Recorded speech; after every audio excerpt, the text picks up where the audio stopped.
Başlayaq. Başlayaq. Salam, xoş gəlmisiniz. Dəvətimi qəbul Xoş gördük. etdiyiniz üçün çox təşəkkür edirəm. Xoş oldu. Çox sağ ol ki, sən məni dəvət eləmisən. Çox sağ Xeyirli olun. uğurlu olsun yeni kanalın. Təşəkkür Bol edirəm. abunəli, bol izlənməli Amin, olsun amin. inşallah. Elşən Qasımlı bugünkü qonağımdır. Mənim ingilis dili müəllimimdir. Elşən Qasımlı kimdir? İngilis dili müəllimiyəm. IELTS müəllimiyəm eyni zamanda. Open Academy rəhbəriyəm və 9 ildir ki, bu fənni tədris edirəm. Necə oldu ki, bəs ingilis dili müəllimi olmağa qərar verdiniz? Bu əslində planlaşdırılmış bir şey deyildi açığı. Belədir ki, mən 17 yaşımda müəllim olmağa başlamışam. Hal-hazırda 26 yaşım var. Artıq 9 ildir ki, tədris edirəm bu fənni. Və təzə başlayanda açığı pandemiya dönəminə qədər bu iş mənim üçün sadəcə bir tələbə kimi öz gəlirimi təmin etmək üçün və boş vaxtımı dəyərləndirmək üçün bir fəaliyyət idi. Sonra pandemiya dönəmində baxdım ki, bu işdən əl çəkə bilmirəm. Düşündüm ki, bu niyə də mən bundan sonrakı həyatımda da qalıcı bir işim olmasın. Elə o zamandan bəri bu işlə məşğulam və hal-hazırda özümü də başqa bir işlə təsəvvür eləmirəm açığı. Peşman deyilsiniz. Bir də olsa bir də müəllim olardım. Növbəti sual.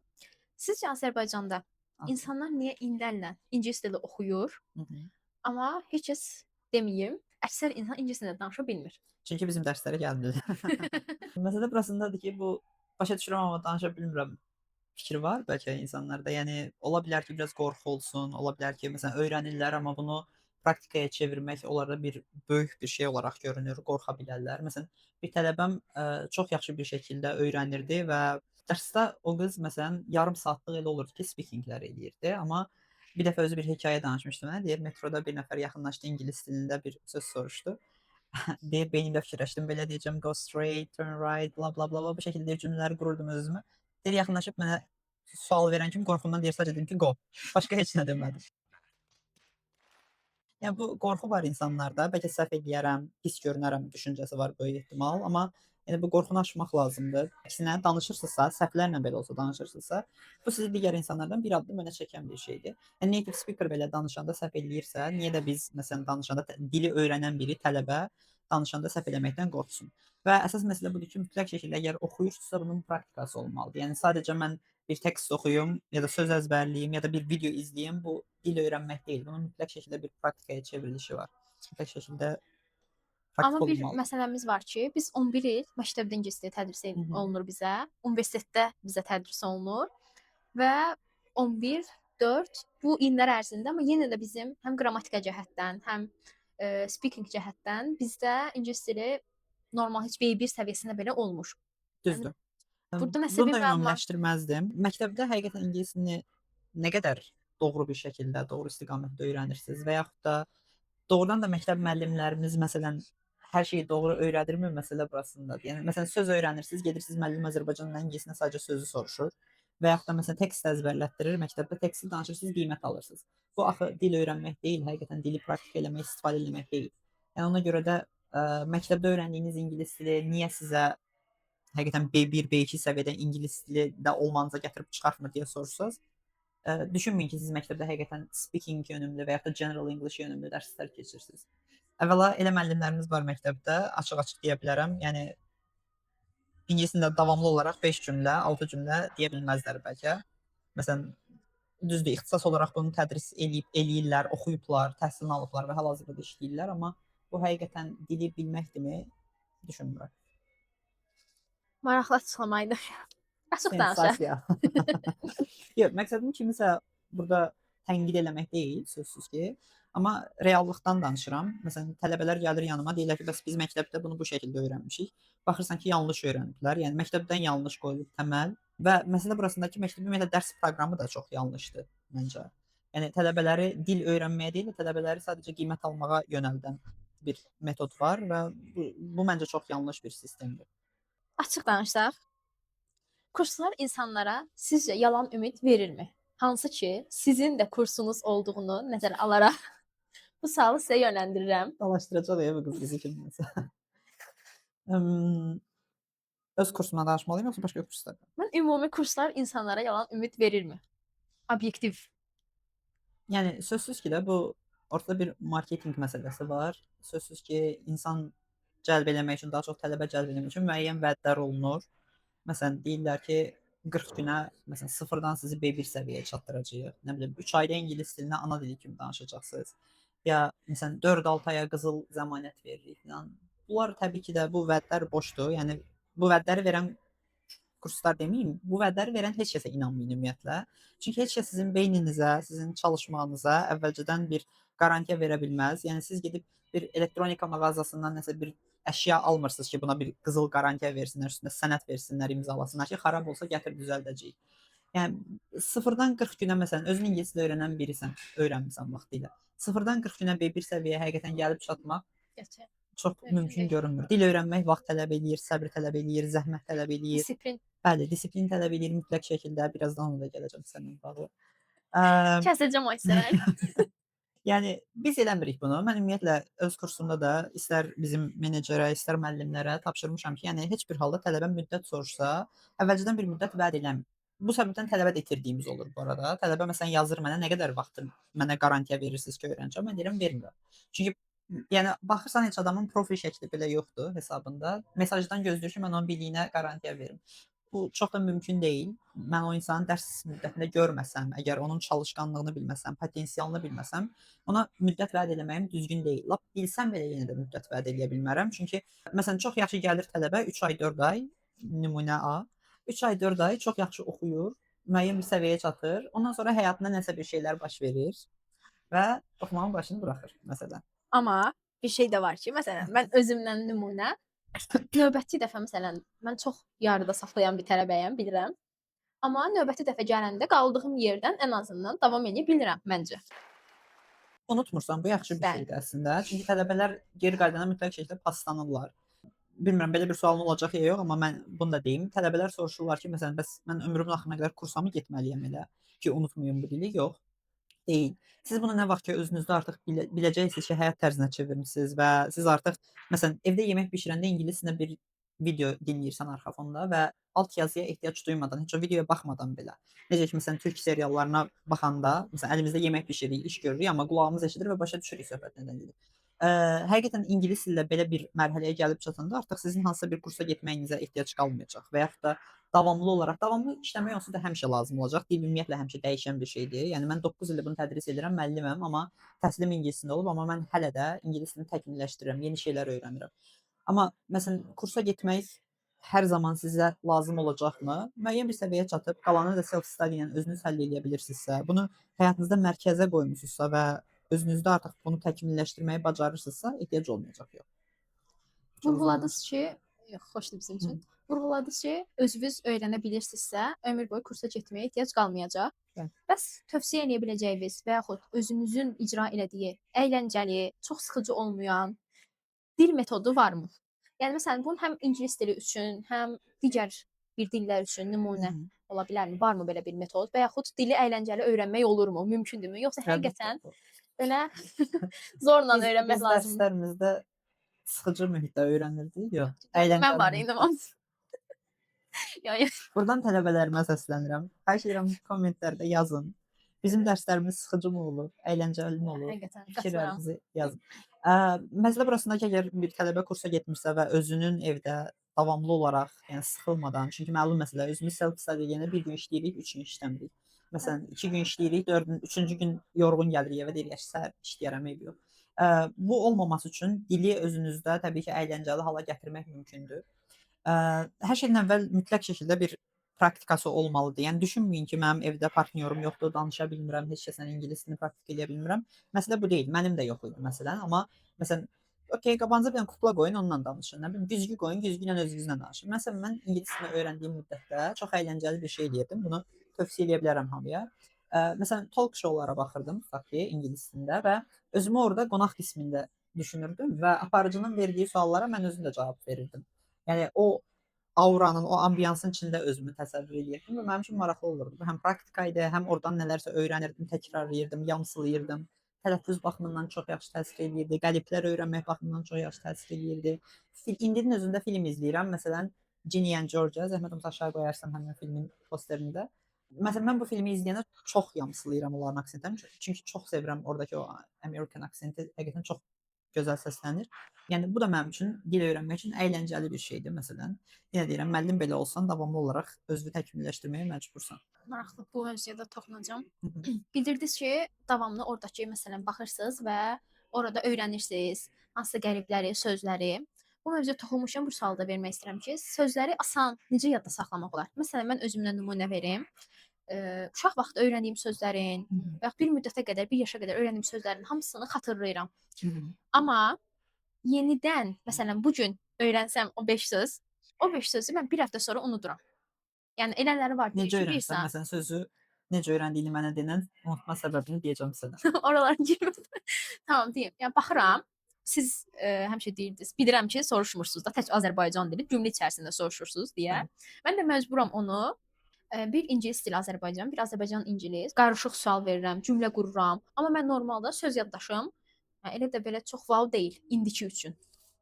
Ona görə bir vermək istəyirəm ki, yəni real metodunuz varmı? Məsələn, mən kurs davam etdiyim zamanlarda davamlı praktik elədiyim üçün o dövrdə öyrəndiyim sözlər hələ də yadımdadır, bilirəm.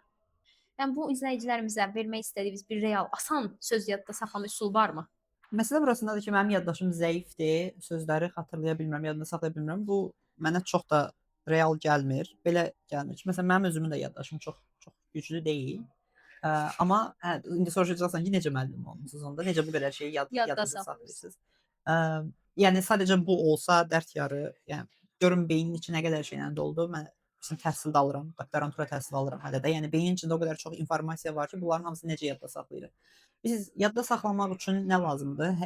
Yaxşı və real praktika lazımdır. Yəni sözləri listlə qabağınıza qoyub sadəcə əzbərləyib keçirirsinizsə, Azərbaycanla ingilislə sadəcə söz öyrənirsinizsə, hətta daha səhv eləyənləri görmüşəm, ingilisdən Azərbaycana öyrənirlər. Bu yanlış bir yanaşmadır. Belə öyrənilməməlidir sözlər. Sözlər ümumiyyətlə real kontekst içərisində öyrənilməlidir, real situasiyaların içərisində öyrənilməlidir. Məsələn, dediyim kimi cümlə qurmaq, bir sözə əgər siz 5 dənə, 10 dənə cümlə qurursunuzsa minimum, o söz sizin yadınızda qalacaq həmişəlik. Sözsüz ki, zamanla bəzi informasiyalar yaddaşın aktiv bazasından passiv bazasına keçə bilir. Hansı ki, istifadə eləmirsinizsə, bu onsuz da yaddan çıxmaq çox normal bir şeydir. Amma yəni davamlı olaraq təkrar lazımdır buna və hər şeydən əvvəl conversation müddətində o sözləri istifadə eləmək lazımdır. Məsələn, mən özüm tələbə olduğum müddətlərdə hər həftə sonu conversationlara gedirdim və yeni öyrəndiyim sözləri mütləq dəftərimə qeyd edirdim və dəftərimi özümlə aparırdım. Və neyniyirdim? Sual gələndə mənə çalışırdım mən necəsə vəziyyəti, cümləni o situasiyaya gətirim ki, mən o sözü cümlədə işlədim. 2 dəfə ardıcıl işlədəndən sonra artıq real bir vəziyyətin içində o sözü mən işlədəndən sonra mənim yaddaşımda qalır mütləq şəkildə. Və dediyim kimi mətnləri oxumaq ola bilər, mətnlərin içərisində sözləri mütləq görmək olar. Sözləri məsələn mən hansısa bir söz yadımda qalmayanda bu mənə məxsus bir Metod. metoddur. Məsələn, Google-da şəklinə baxıram sözün. Bu da mənim üçün yadda saxlamama kömək eləyir o sözü.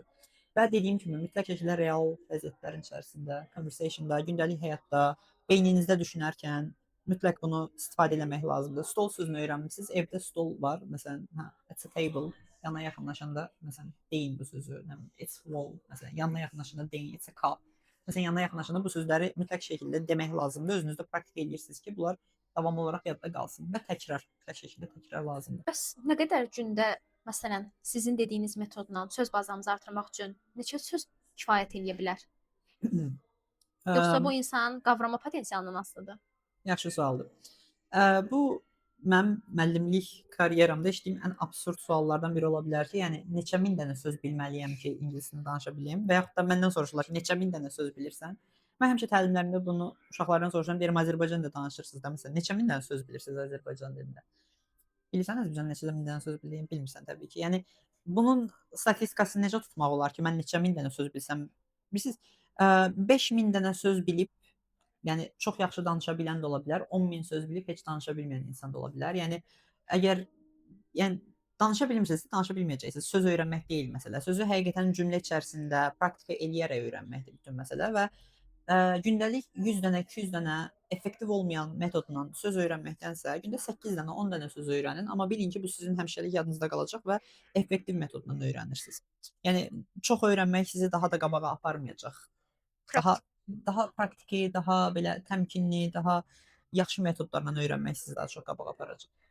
Bəs vurğuladınız ki, praktika, danışma, speaking eləmək o sözləri tək başımıza, məsələn, öyrəndiyimiz sözlərlə və yaxud ümumiyyətlə speaking eləmək üçün nə metodu məsləhət görə bilərsiniz? Məsələn, talk show Hı -hı. bildirdiniz əslində, amma ola bilər ki, məsələn, baxmasın insanlar və yaxud maraq dairəsi olmasın. Olar, olar. Əyləncəli şou proqramları sevmirlərsə olar. Ola Bəli, bilər. bəli. Yəni bu tip insanlar üçün Nə məsləhət verə bilərsiniz? Conversationlara qatılsınlar, başqa insanlarla ünsiyyət mühitində daha çox öyrənəcəklər. Amma sadəcə conversation-a gedib gəlmək də bir səbəb deyil, yəni bir çıxış yolu deyil. Bəzən deyirlər ki, məsələn, xarici ölkəyə köçsəm, xaricdə mühitə məcbur qalacam və danışacam. Mən çox tanıyıram insanlar, xarici ölkələrdə yaşayırlar, amma hələ də danışa bilmirlər həmin ölkənin dilini. Çünki sadəcə marketə getdim, nəsə aldım, kassaya gətirdim, qoydum, qulağım eşitdi. Bu dil öyrənmək deyil də, mütləq şəkildə bunun bir qeydləri, yazma, danışma, praktikaya çevirmə mərhələləri olmalıdır. Ə, Xaricdən dostlar tapa bilərsiniz özünüzə. Məsələn, mən çox eləyirdim. İndi nəzərə alsaq ki, düzdür, mən də çox uzaq keçmişdə yaşamamışam, amma mənim uşaqlığımdakı imkanlardan sözsüz ki, indiki uşaqların dövründə, yəni indiki uşaqların imkanları eyni deyil. İndi məsələn düşünürəm ki, daha çox vasitə var əlimizdə. Biz şanslı bir dövrdə yaşayan gənclərik və niyə də məsələn süni intellekti, interneti, bu vəsaitləri əlimizdə üzr istəyirəm, bu vəsaitləri niyə də normal bir istiqamətdə istifadə eləməyək? Dost tapaq, danışaq, nə bilim, conversation-lara qoşulaq. Ətrafımızda eybi yox, bizim səviyyəmizdə bizdən daha yaxşı olan biriləri varsa utanmayaq, ingilis dilində onlarla danışaq. Heç kəsi tapmırsınızsa belə yenə deyirəm, mən heç kəsi tapmırdım, öz-özümə danışırdım. Qabağınıza bir güzgü qoyun, danışın, öz-özünüzə sual verin, özünüz cavablandırın. Yenə qayıdacağım süni intellektə, ChatGPT-yə deyin ki, məsələn, mənə gündəlik speaking üçün filan qədər sual ver, filan leveldə və mən onları cavablayım. ChatGPT-ni başa düşdüm. Bəs məsələn deyirsiniz ki, güzgüdə özümüz özümüzə danışaq. Bəli. Verdiyimiz cavabın düzgünlüyünü məsələn necə mən qoyum güzgünü, danışım. Sualı verdi ChatGPT mənə və yaxud özüm sual verdim, talk show-dan baxdım. Mən nə bilə bilərəm ki, o sualımın cavabını düz dedim, həm qrammatik cəhətdən, həm speakingdən, həm aksentdən. Bəs bunu necə düzəldə bilərəm? Yəni elm həmişə yanılmağa açıqdır da. Yəni səhv eləyə bilərsiniz, yenə deyirəm, səhv insan üçündür. Həyatda da çox səhvlər eləyirik. Məsələn, okeydir. Ən azından səhvi doğrusu necəsə bir yolunu tapacaqsınız. Məsələn, bu gün idman zalına gedən bir insan ilk gün gedəndə bilmir ki, heç oradakı təchizat, oradakı məsələn alətlər necə istifadə olunacaq. Baxır, ilk dəfə yanlış eləyir, bir dəfə səhv eləyir, iki dəfə səhv eləyir, üçüncüdə, dördüncüdə artıq doğru yol necəsə tapır. Və səhv eləsən belə ən azından danışmış olacaqsan. Heç danışmamaqdan səhvlər eləyərək danışıb və səhvləri sonradan zamanla düzəltmək daha yaxşıdır. Onsuz da sadəcə danışmırsan da, məsələn, danışdığın müddətdə əlavə praktikan var, əlavə mütləq theoretically da nəsə öyrənirsən, yəni teori cəhətdən, nəzəriyyə cəhətdən də nəsə öyrənirsən və bunun praktikaya çevrilişini də eləyirsənsə, zaten nəzəriyyə də səni zamanla o səhvləri düzəltməyində kömək eləyəcək. Danışa bilməyən bir insana Hı -hı. bu gündən et deyə biləcəyiniz bir vərdiş varmı ki, bunu davamlı olaraq gündəlik həyatına tətbiq eləsin? Bu da maraqlı sualdır. Başda. Başla. Bugündən başla. Neyləyim, necə eləyim deməkdənsə necəsə elə. Başla. Bugündən başla, davamı gələcək, həqiqətən gələcək. Yəni əsas məsələ özünə inanmaqdır və demotivasiya olmamaqdır.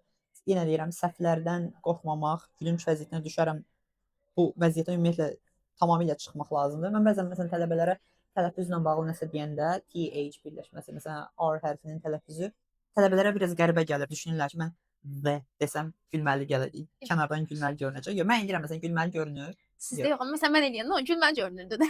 Yox, görünmür. O sənə elə gəlir əslində. Amma dil, yəni ingilis dili onsuz da belə bir dildir də. Yəni danışanda bu olur, tələffüzdə bu varsa, demək ki, siz də pis görünməkdən qorxmamalısınız.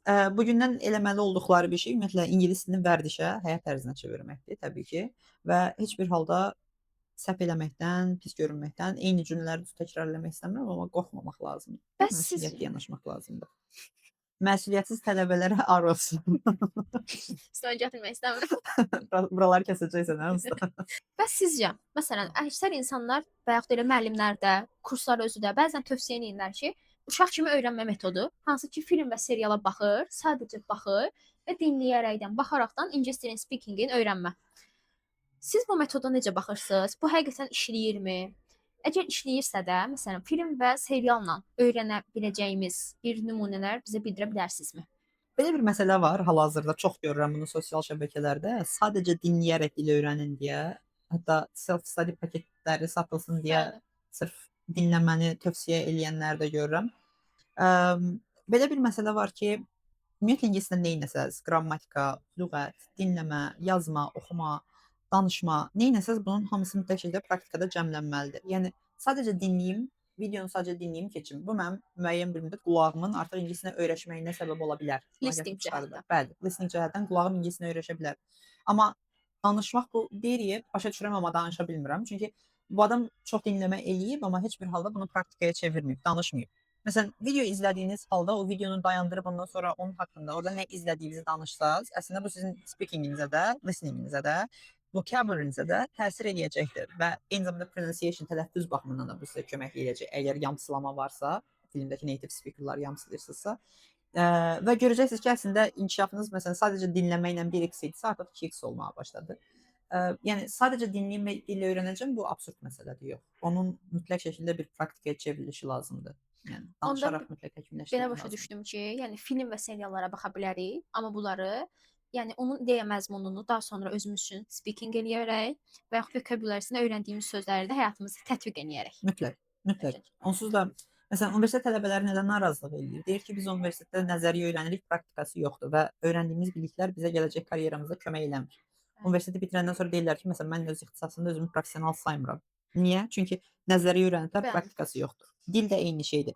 Nəzəri cəhətdən bir şeyi eləyirsiniz, amma praktikaya çevirmədiniz, istifadəyə çevirmədiyiniz müddətcə çətin Mən məsələdir. düşünürəm ki, bu nəinki ingilis dilində, ümumiyyətlə bütün universitetlərimizdə hər sahə üzrə olan bir problemdir. Bəli, Yəni məsələn mən təəssüf. özüm belə sosial iş oxumuşam, sosial işçiyəm, amma sadəcə yanvardan iyuna qədər olan praktika müddətindən başqa bizdə bir praktika olmayıb və bizdən mütəxəssis olmağımızı tələb eləyirlər. Yəni bu bir absurd məsələdir. Mən universitet təhsilini dəstəkləmirəm demirəm. Mən ümumiyyətlə universitetdə oxumağı dəstəkləyirəm və universitetə vaxt itkisi kimi baxan insanlara da həmişə başa salıram ki, yox, yanlış düşüncədəsiz. Universitet ola bilər ki, sizi ixtisasınız cəhətdən professional eləmir. Ola bilər ki, sizə ixtisasınızı dərindən öyrətmir, amma universitet sizə öyrənməyi öyrədir. Bir müəllim olaraq təcrübəmdə həmişə görmüşəm ki, məsələn, universitetdə təhsil alan gənclər, təhsil almayan hamıya aid deyil təbii ki, təhsil almayan gənclərdən daha sürətli öyrənə bilirlər. Çünki beyinləri informasiyanı qəbul eləməyə daha açıq olur. Çünki artıq öyrəşiblər kitablarda nələrsə oxumaq, danışmaq, inkişaf eləmək və mən universitetdə təhsil almağı dəstəkləyirəm, amma düşünürəm ki, təhsil sistemimizin də bir inqilaba ehtiyacı var və ümid edirəm ki, bizim kimi gənc müəllimlər, gənc gələcəyin alimləri nələrsə eləyə bilər. Ümid edirik. Əslində bir sual da vermək istəyirdim ki, elə YouTube kanalları ilə bağlı ki, self-study üçün daha çox, məsələn, kursa getməyə imkanı yoxdur, hal-hazırda müvəqqəti bir özü üçün self-study eləmək istəyir. Belə bir YouTube kanalları varmı ki, evdə özü üçün baxsın, amma speakingini indi danışdıq, o heç amma qramerində, listeningində, writingində, readingində ona köməklik göstərsin. Belə bir kanal tövsiyə varmı və yaxud tövsiyə edə bilərsinizmi? Vəsait çoxdur. Məsələn, British Council saytına girsəz, orada sectionlar üzrə var. Listening, reading skills, writing, speaking hər birinə aid var sectionlar. YouTube kanalları tövsiyə edə bilərəm istifadə eləmək üçün. Məsəl üçün Easy English deyə bir kanal var. İngilislə təzə başlayan birisinizsə, animasiyalarla ingilis dili öyrədilir və faydalıdır, istifadə edə bilərsiniz. Duncan'ın kanalı var. Səhvimsə English with Mr. Duncan olmalı idi. Çox sevirəm. Məsələn, ifadəni götürür, o ifadənin ətrafında o qədər praktik elətdirir ki, artıq tələbə bezir o ifadədən və artıq qulağı öyrəşir ona. Listen in English deyə bir sayt var. Orada da çox yaxşı dinləmələr var, istifadə edə bilərsiniz. BBC 6 Minutes English bildiyimiz, düzdür, pre-intermediate səviyyəyə çatmaq lazımdır artıq bu dinləmələri rahat başa düşə bilmək üçün. Biraz daha yuxarı səviyyəsizsə, məsələn B2-nin üstündəsizsə, TED deyə bir kanal var, bundan istifadə edə bilərsiniz. BBC-dən, CNN-dən xəbərlərə baxa bilərsiniz. Məsələn, mən uşaq vaxtı ingilis dilində xəbərlərə çox baxırdım, televiziya proqramlarına çox baxırdım, mahnılar çox dinləyirdim, mahnıları oxuyurdum. Mən məsələn keçən dəfə baxıram, tələbələr həftənin günlərini bilmirlər. Məsələn, düşünürəm ki, mən həftənin günlərini özüm necə öyrənmişəm. Qabağıma kimsə list qoymayıb ki, mən onu əzbərləyim. Mən həftənin günlərini məsələn Craig Davidin 7 Days deyə bir mahnısı var idi, oradan öyrənmişdim. Orada həftənin günlərini sayır, flört elədiyi qızla birinci gün eləyiblər, ikinci gün eləyiblər, üçüncü gün eləyiblər deyə bu bazar gününə qədər bu şəkildə gedir və o mahnını oxuya-oxuya mən həftənin günlərini öyrənmişəm məsələn. Yəni belə maraqlı metodlar hamının özü üçün kəşf edə biləcəyi şeylər var. Yəni düşünürəm ki, insanlar bunu eləyə bilərlər. Readinglər üçün tekstlər oxuya bilərsiniz. İndi bilirsiniz, mənbə axtarmaq çox da çətin bir şey deyil. Çünki süni intellekt dövrüdür. Nəyi istəsəz promptları düzgün verdiyiniz müddətcə süni intellekt onsuz da sizə verir. Levelınıza uyğun nə istədiyinizi sadəcə deyin, hazırlayıb verəcək. Çox sağ olun ətraflı məlumat üçün və detallı kanal adları çəkdiniz bu arada. Hamısı reklamını elədi. Siz Və həmişə Eşən Tips Instagramda zəhmət olmasa. qoyacağam. Bir şey etiraf edeyim sizə. Hı. Oxumurdu. Yox, oxumaq əlavə, siz hər axşam atırdınız axı. Hı. Məsələn, bizim 2 dəfə dərsimiz olurdu həftə içi. Amma siz hər gün qrupa nəsə atırdınız və bizdən istəyirdiniz də ki, soruşun. Bir dəfə, 2 dəfə mən sonra gördüm ki, siz təxminən hansı saat aralığında biz atırsınız da. O Aha. saat aralığında internetimi bağlayırdım ki, siz orada görürdünüz ki, məsələn, mən 2 xətt düşür, Hı. siz zəng eləyirdiniz ki, gir cavab ver də. Mən də Bir də tələbələri bir şəkildə darlayır ha, zəng eləyirəm, mesaja baxdırılsın. sonra biz hamımız yığışırdıq orada. Bir dəfə, 2 dəfə mən gördüm ki, siz sonra bu saat aralığında məsələn bizim qrup üçün ayırmısınız da. Tutmuşdum artıq onu 1 həftə sonra. Ona görə o saat aralığında saatımı bağlayırdım, internetimi bağlayırdım. Hə, uje danışıqlar olub Mən qurtarandan şokdayım. nəysə belə Bunu bir indi şeydir. etiraf eləyir bu arada, mənim xəbərim yox idi. Nəysə. Hımm. Nömrədən yığarsınız. Bəs bilirdiniz ki, 4 yaşımdan etibarən məsələn ingiliscə mahnıya qulaq Hı. asırdım. Burada tələbələrə, gənclərə yox da, məsələn həqiqətən valideynlər tərəfdən bir məsləhət verəsi olsanız, sizcə ingilis dilini uşaqlara neçə yaşdan aşılamağa başlamalıdırlar, öyrətməlidirlər və ingilis dilinin yaşı varmı? Belə bir məsələ var ki, bəzən deyirlər öyrənməyin yaşı yoxdur. Mən elə düşünmürəm, öyrənməyin yaşı məncə var. Yəni məsələn 50 yaşındakı bir insanın dil öyrənməyi daha çətin olur, nəinki məsələn 15 yaşındakı bir gəncin, bir yeniyetmənin. Nə qədər tez başlanılsa sözsüz ki, o qədər yaxşıdır. Məsələn mən 16 yaşında C1 level olan tələbəm olub. Yəni bu uşaq hələ universitetə getməmiş, artıq C1 level-da idi. Yəni hələ 11-ci sinifdə oxuyurdu.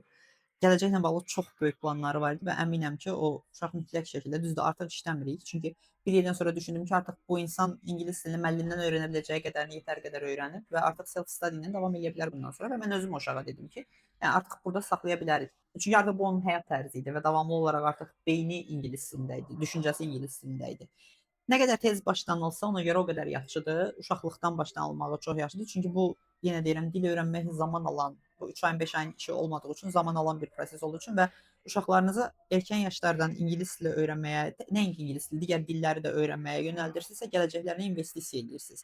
Yəni mütləq şəkildə bu sadəcə dil tədris eləyib pul qazanmaq məsələsi deyil. Bu bütün beynəlxalq layihələrdə irəlidə olmaqdır, bütün nə bilim beynəlxalq arenalarda ölkəsini təmsil edə bilməkdir, önə çıxmaqdır. Mütləq şəkildə ona görə çalışın uşaqlarınızı ən azından 5 yaşından, 4 yaşından etibarən Yəni bağçadan. addım-addım belə olsa öyrətməyə çalışın. Amma əgər uşaqdan başlamamısınızsa hələ də gecikməmisiniz. Yəni A2 səviyyədən A1-in sonundan yanıma gəlib 1 ildən biraz artıq müddətə, 2 ilə yaxın bir müddətə artıq IELTS səviyyəsinə gəlib çatan tələbələrim var. Ona görə gecikmiş sayılmazsınız. İngilis dili öyrənməyə başlayıb, bezib, yarımçıq qoyan bir şəxs sizə hal-hazırda baxır. Bir yox, daha çoxlu şəxslər baxır. Bu insanlara nə demək istəyərdiniz? Ayıb olsun sənə. Ümumiyyətlə, insanın özündə formalaşdırmalı olduğu bir disiplindir, məsuliyyətdir. Müəllim buna çox müdaxilə elədiyi təqdirdə tələbələr elə düşünürlər ki, müəllim sadəcə öz gəlirini təmin eləmək üçün tələbəni məcbur eləyir dərsə. Amma mən məsələn tələbələrəm ki, deyirəm ki, eybi yoxdur ki, kursuna davam eləməsən belə, ən azından self study elə, evdə mütləq şəkildə davam elə. Məqsəd olmalıdır. Məqsəd yoxdursa, onsuz da tez-tez ondan bezəcəksiniz, yarım saxlayacaqsınız, bir hədəf qoymamısınızsa qabağınıza və sizi həqiqətən ruhlandıran, sizi buna motivasiya eləyən bir şey yoxdursa, biraz çətin məsələdir fokuslanmaq. Odur ki, çalışın. Əgər bir işə başlamısınızsa, onu yarım qoymayın. Yəni çalışın ən azından müəyyən bir səviyyəyə gətirib çatdırasınız və əminəm ki, nəticələrini görəcəksiniz. Sən özün bilirsən, mən daha əvvəl Erasmus Plus layihələrində olmuşam, xarici ölkələrdə olmuşam. Mən məsələn uşaqlıq xəyalım mənim Romanı görmək idi, İtaliyanı görmək idi və mən bütün təlimlərimdə də bunu deyirəm ki, mən İtaliyaya cibimdən heç bir pul xərcləmədən getmişəm məsələn. Çünki Erasmus Plus layihəsi ilə 12 gün İtaliyada doya-doya vaxt keçirmişəm. Bir şəhərini yox, 4 şəhərini gəzmişəm. Əylənərək vaxt keçirmişəm və bilirdim ki, mənim qalmağa yerim, otel xərclərim, təyyarə biletlərim, gündə 3 dəfə qidalanmağım təmin olunur deyə mən də pulumu rahat bir şəkildə digər əyləncələrə, digər fəaliyyətlərə xərcləyə bilirdim və mən bura hansı sayədə gedib çıxmışam? İngilis dili sayəsində. Vaxtında qarşıma bir hədəf qoyub öyrənmişəmsə, bunu eləmişəmsə, düşünürəm ki, indi də səfasını da çəkməyim ən təbii haqqımdır. Yəni baxın sizə necə beynəlxalq səviyyədə qapılar açır.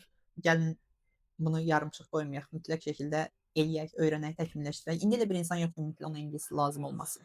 Yəni 45 yaşında dənizçi tələbə gəlibdi yanımıza ki, 3 aya vaxt qoyublar mənə ingilis dili öyrənməliyəm. Bacaracaq sizcə? Məsuliyyət və disiplin olsa bəli, bacarar. Yəni 3 ayda ancaq müəyyən Level. levela gəlib çata bilər, müəyyən qədər irəli gedə bilər. Dili təmiz danışmağı bir qeyri-mümkündür. Amma əgər disiplini olsa və məsuliyyətli olsa, bacarır. Motivasiya, yəni əsas Bəli. ingilis dilində. İndiki motivasiyam ölkədən çıxıb getməkdir. Nəysə. Həqiqətən. Səyahət eləmək deyək. Mənim də bu həyatdakı Çıxıb tək getmək. motivasiya mənim də bu həyatdakı ən böyük motivasiyam səyahət eləməkdir. Amma məsələn, mən xarici ölkədə yaşamağı düşünmürəm.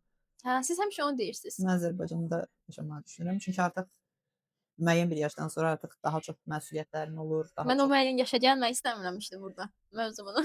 Mənim xaricə gedəcəyim yaşda pandemiya dövrü idi. Mən magistratura təhsil üçün getməyi düşünürdüm. Sonra gördüm ki, yəni xaricdə hal-hazırda onsuz da getmək mümkün deyil. Xaricdə onlayn təhsil almaqdansa elə ölkəmdə qalıb, yəni ölkəmdə onsuz da burdayam. Burada təhsilimi davam elətdirim. Mən düşünürəm amma gedib gələ bilərəm. Mən həmişə şey istəmişəm.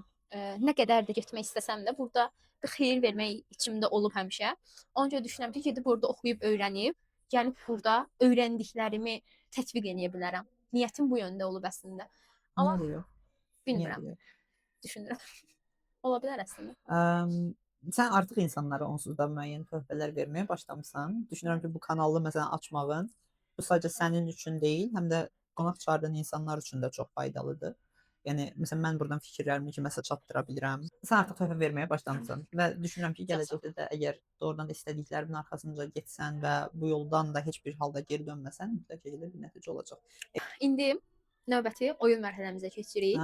Oyunumuz var. İngilis dilini öyrənərkən motivasiyanı öldürən yanlış bir inanc nədir? Mən bacarmaram, mən gülünc görünərəm, mən səhv eləyərəm və cəmaət deyər ki, bu insan stupiddir və düzgün versiyanı bilmir. Bu tamamilə yanlış bir inancdır və motivasiyanızı öldürür. Eləməyin bunu. Tələbələrinizin etdiyi sizi ən çox əsəbləşdirən şey nədir? Bu sadəcə dərsə aid olmalıdır, yoxsa ümumən? Biz tələbələrimizin özəliyini burada açmadan. Yox, əsla. Privacy qorunur, məxfilik qorunur. Düşünürəm ki, tez həvəsdən düşməkləri 2 dənə kollegium ard-arda düşən kimi başlayırlar ki, mən artıq davam edə bilmirəm, oxuya bilmirəm, öyrənə bilmirəm. Əsəbləşdirmir. Ümumiyyətlə müəllimlik təcrübəmdə çalışıram ki, həmişə əsəblərimi necəsə sakit saxlaya bilim. Aysun özü məsələn bir dəfə dərsə tez gəlmişdi. Mənə dedi ki, müəllim, sizdə peyğəmbər səbri var imiş. Mən sizin yerinizə o tələbəyə bağrım yarıldı. Çox səbirli və təmkinli davranmağa çalışıram həmişə dərslərimdə və ola biləcək hər şeyi tələbələrə aid təbii bir şey olaraq qəbul edirəm. Amma düşünürəm ki, yenə də məsuliyyətsizlik və o başladıqları yolu tamamlamamaq məni ən çox əsəbləşdirir deməyim, amma məyus eləyir. Best advice for learning English, only one sentence. Okay. Maybe it sounds a little bit cliché, but never give up. İngilis dili öyrənmək üçün ideal yaş varmı, yoxsa bu bir mifdirmi? Yoxdur, amma nə qədər tez başlansa o qədər yaxşıdır. Çalışın gecikdirməyin. Gecikdirmək ümumiyyətlə məsələ burasına ki, məsələn 4-cü kursda belə bəzən tələbənin vaxtı çox az olur. Məsələn universitet məsələləri və yaxud da IELTS xaricə köçmək filan beşmişkən və tələbənin səviyyəsi A1. İndi gəl çatdır bu tələbəni 5 ay müddətində IELTS səviyyəsinə və IELTS alsın, sənədlərini toplasın, xaricə getsin filan. Öz xəyallarından da özünü ləngitmiş olur, geri salmış olur. Ona görə ideal bir yaşı yoxdur, amma tez başlayın. Biggest mistake students make, the best way to improve speaking is practicing, of course. The more practice, the better results. So that is why I just keep speaking, keep talking to people. Doesn't matter if you make mistakes or not. Just try. Just keep going on. Sonuncu deyəsən. Yes. Tələbələr daha çox nəyi bəhanə gətirir? Ad çəkərək əsaslandıra bilər. Bütün tələbələri videoya sona qədər baxdıracaq o cümlə, o sehirli cümlə. Tələbələrin adlarını çəkərək bir-bir hamısının gətirdiyi bəhanələri ortaya çıxardıram. Təbii ki, yenə imtahanım var idi, yorğun idim, əməlim işığımı sönmüşdü, dərs oxuya bilmədim. Mən dəftərsiz gələn tələbələrə çox əsəbləşirəm. Məsələn, tələbələr bəzən dəftər gətirmirlər, bunu məsuliyyətsizlik olaraq görürəm. Metroda qaldı, nə bilim, evdə qaldı, başqa yerdən gəlirəm. Filan beşmişəm, bu tərzdə bəhanələr gətirirlər. Kursu tez-tez dayandırırlar, məqsədlərindən özlərini uzaqlaşdırırlar. Məsələn, Aysun və Ayan bacıları. Ad çək deməmişdi, çəkdim də. Öz məqsədlərindən tez-tez uzaqlaşırlar və bu da düşünürəm ki, müxtəlif bəhanələrin arxasına sığınmaqdır. Bəli. Başqa tələbələrin adlarını çəkə bilərdim, amma qalsın. Təşəkkür edirəm. Əgər bura qədər gəldiniz, çıxdısa, videoya baxa bildinizsə səbrinin sonuna qədər ümid edirəm ki, danışdıqlarım sizə müəyyən qədər də olsa nələrsə qata bilər. Öz fikirlərimi sizlərlə bölüşməyə çalışdım. Aysunun kanalına abunə olmağı unutmayın. Dəstək olun. Bütün gənclərə, yolun başında olan hamıya dəstək olaq ki, son nəticədə bir-birimizin uğurunu görə bilək. Sağ olun. Ümid edirəm ki, bu video sizin üçün maraqlı oldu. Nəsə öyrəndiniz, biz sizə nələrsə qata bildik. Kanalımıza abunə olmağı, like, yorum atmağı unutmayın. İngilis dili öyrənmək istəyirsinizsə, gec deyil həqiqətən. Mən də inşallah 26-dan davam edəcəm. Məsələn, niyə rəqəmin dəyişməyini gözləyirik bir şeylər eləmək üçün, o mənə çatmır. Mən- Yanvar, mən yeni biz- ildən yeni başlanğıclar deyə. Mənim ümumiyyətlə rəqəm takıntım var. Mən saatlarda da beləyəm məsələn. Yəni 5 və 0 Ha. olmadan nəyisə başlaya bilmərəm. Mütləq İndi 5 bir dəqiqə o olmalı. tərəfə keçəndə Yox, gözləyirsən ki, gözləyirəm bir çox 5 olsun. Yox, hə. Yəni axırı rəqəm 5-0-dan qurtarmalı. Əslində tənbəlliyimizə və məsuliyyətsizliyimizə bu şəkildə müasir formada don Ola geydirik. Həm də 2025-in çıxmağı. Yəni yenə heç bir şey eləmirəm 2025-dən. Nifrət edirəm 2020. Zəhləm gedir. Yəni həyatımdan çaş bir dəfəlik silinsə yer üzündən. Nəysə. Hə. Var olan və olmayan, əldə elədiyimiz və eləmədiyimiz hər şeyə görə şükür eləməliyik. Nəysə, mən 2025 əslində şükür eləyəsi şeylərim olub, amma o qədər mənfi şeylər olub ki, o şükür olunmalı şeylər gözümə görünmür. 2025-də mənim həyatımda çox böyük bir mənfi bir şey oldu, amma çox yaxşı şeylər də oldu. Evet, sevləndiniz. Sizin ümumiyyətlə ömrünüzün ən yaxşı şeyi oldu, Amma məncə. məsələn, məndən də çox itki cəhətdən də çox böyük bir şeylər oldu, getdi, amma yenə də mən düşünmürəm ki, bu həyatda yaşamalıydıqsa bunu yaşamalıydıq da yəni. Olacağı var idi. Bəli.